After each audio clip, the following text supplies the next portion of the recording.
I always thought I knew what betrayal would feel like. Rage. Shouting. A slammed door.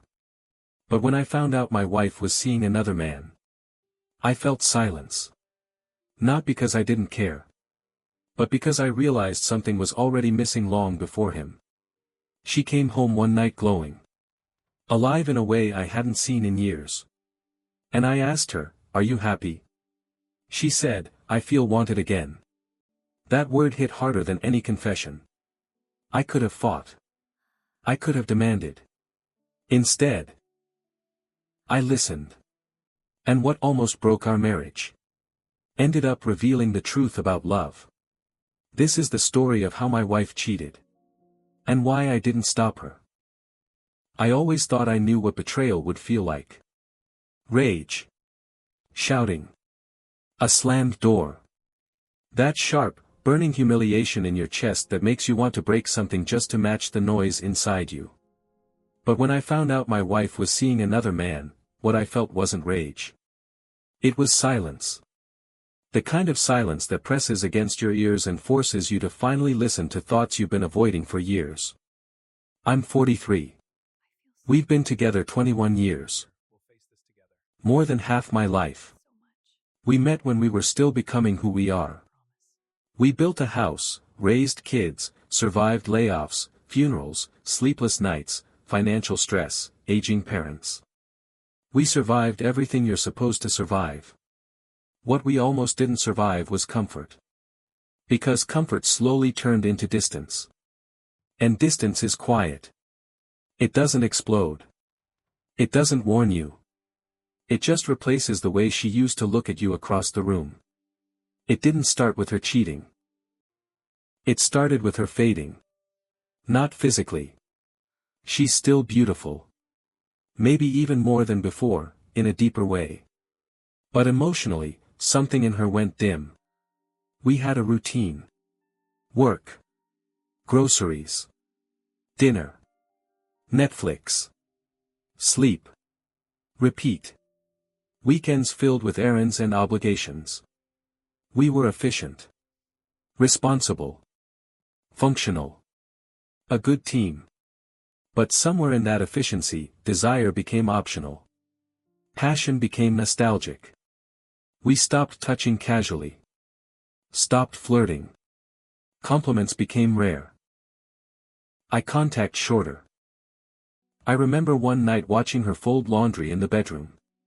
The lamp cast a warm light over her shoulders. She looked beautiful. Familiar. Safe. And I realized I hadn't touched her in days. Not really. Not in the way that says, "I see you. I still want you." I had mistaken stability for intimacy. I had mistaken routine for connection. I think that's when it started, not for her, but for us.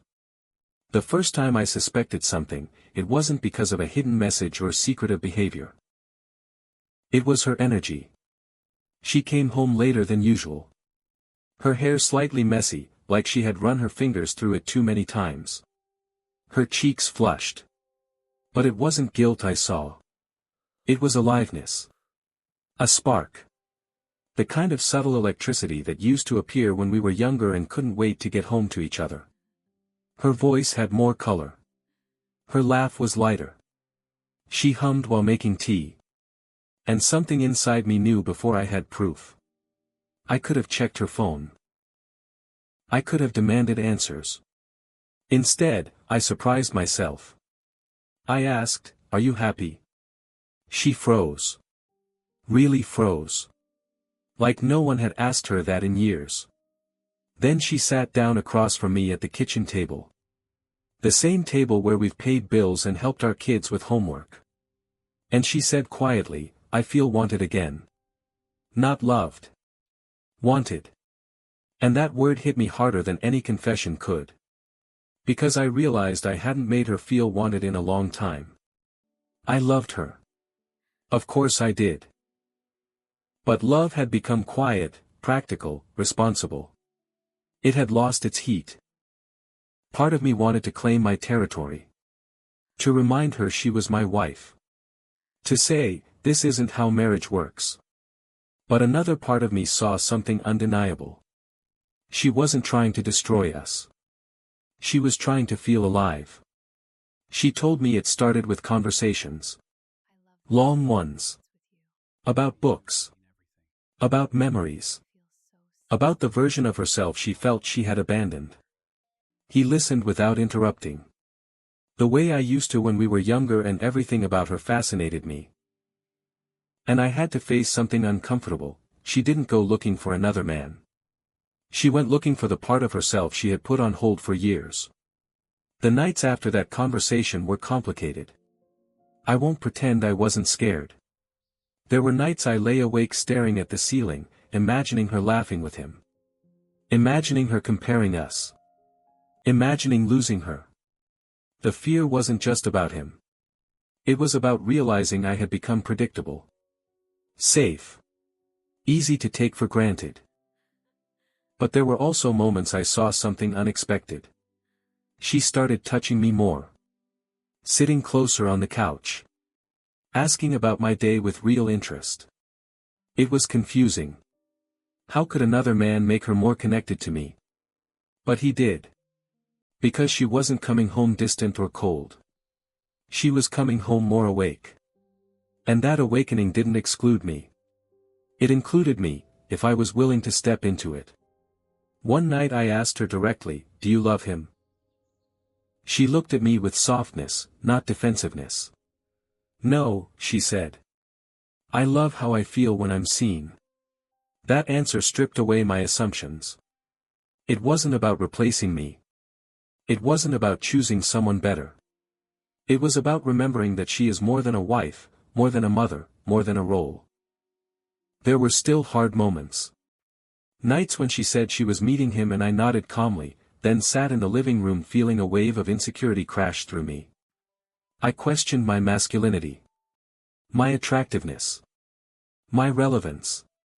I had to confront the ego part of me that equated exclusivity with value. But then I asked myself something deeper. If I forced her to stop, would she stay emotionally? Or would she just shrink again? I didn't want a smaller version of her. I wanted the full version. Even if that meant facing discomfort. Instead of shutting down, I started changing too. I went back to the gym. Not to compete, but to reconnect with my own body. I started dressing better. Taking care of myself. Not for her. For me. I reconnected with friends I had neglected. I remembered I'm more than a husband.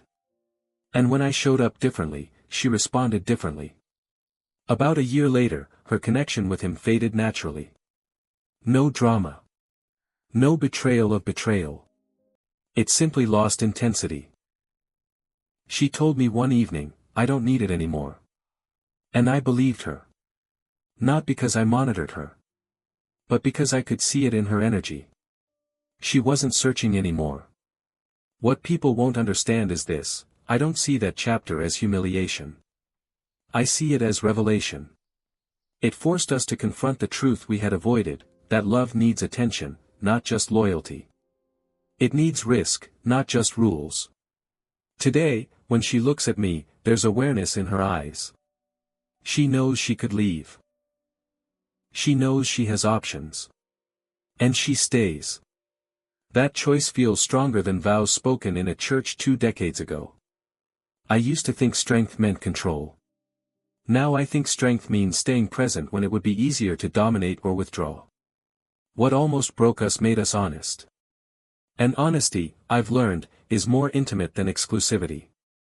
Because being chosen when someone has other options, that's not weakness. That's real.